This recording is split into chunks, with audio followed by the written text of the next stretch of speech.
آج اگر لوگوں کو قرآن کی بات سنائی جائے تو بہت کم ایسے ظرف والے ہوتے ہیں جنہیں قرآن کی بات سمجھ میں آتی ہے۔ قرآن کی عظمت، قرآن کی شان کیا ہے؟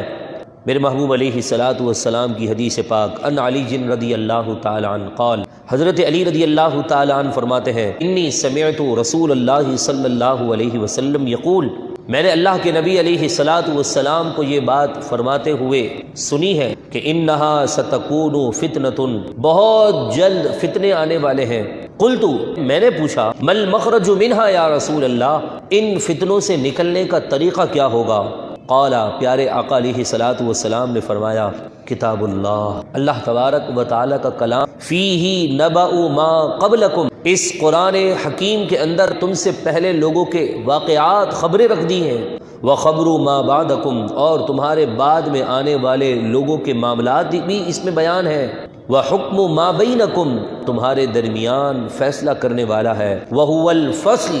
یہ حق اور باطل کے درمیان جدائی ڈالنے والی کتاب ہے، لیس بالہزل، اس کلام کے اندر کوئی فضول بات موجود نہیں ہے، من ترکہ من جبار، جو سرکش نافرمان اس کتاب کو چھوڑ دے، قسمہ اللہ، تو اللہ تبارک و تعالی اسے توڑ کر رکھ دے گا۔ فرمایا ومن ابتغى الہدی فی غیرہ اضلہ اللہ، اور جو اس کلام کے علاوہ کسی اور کے ذریعے سے ہدایت تلاش کرے، اللہ تعالیٰ اسے گمراہ فرما دے گا۔ وَهُوَ حَبْلُ اللَّهِ الْمَتِينُ، یہ اللہ تبارک و تعالیٰ سے نسبت رکھنے والی مضبوط رسی ہے، وَهُوَ الذِّكْرُ الْحَكِيمُ، اور یہ حکمت والی نصیحت ہے، وَهُوَ الصِّرَاطُ الْمُسْتَقِيمُ، اور یہی کلام سیدھا راستہ بھی ہے،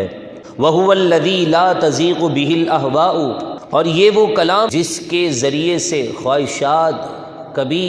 ٹیڑھی نہیں ہوتی، یعنی شریعت کے دائرے میں رہتے ہوئے انسان اپنی خواہشات کی پیروی کرتا ہے،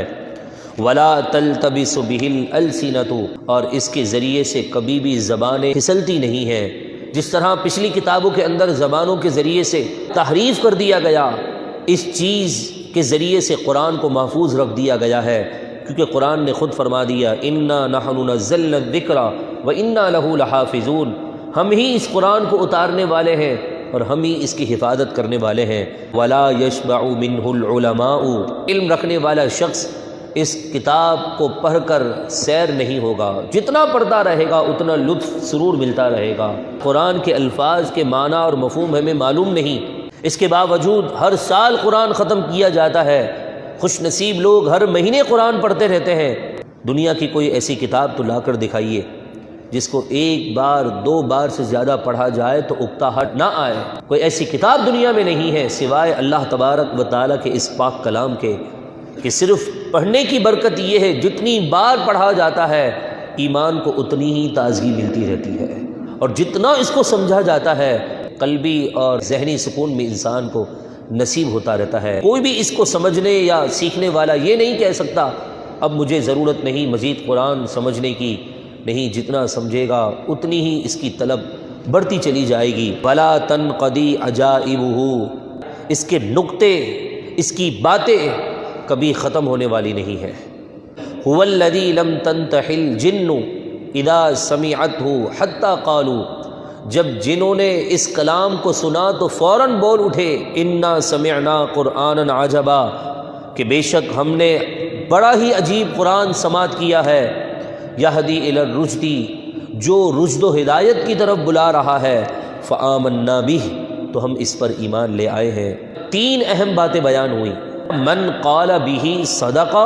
جو اس قرآن کے موافق بات کرے گا اس نے سچ کہا، ومن عمل بہ اجر، اور جو قرآن کی ان باتوں پر عمل کرے گا اس کا اجر محفوظ کر دیا جائے گا، ومن حکم بہ عدل، جو اس کلام کے ذریعے سے فیصلہ کرے گا وہ عدل و انصاف کرنے والا ہے، ومن دعا الیہ، اور جو قرآن کی طرف لوگوں کو بلاتا ہے، ہدی الی صراط مستقیم، اسے صراط مستقیم کی طرف ہدایت نصیب ہو جاتی ہے۔ جس کو آپ نے دعوت دی وہ آپ کی دعوت قبول کر کے صراط مستقیم پر چلے یا نہ چلے، مگر قرآن کی طرف دعوت دینے والا اللہ کے محبوب کے فرمان کے مطابق صراط مستقیم کی ہدایت پا چکا ہے۔ اللہ تعالی ہمیں بھی ان باتوں پر عمل کی توفیق عطا فرمائے۔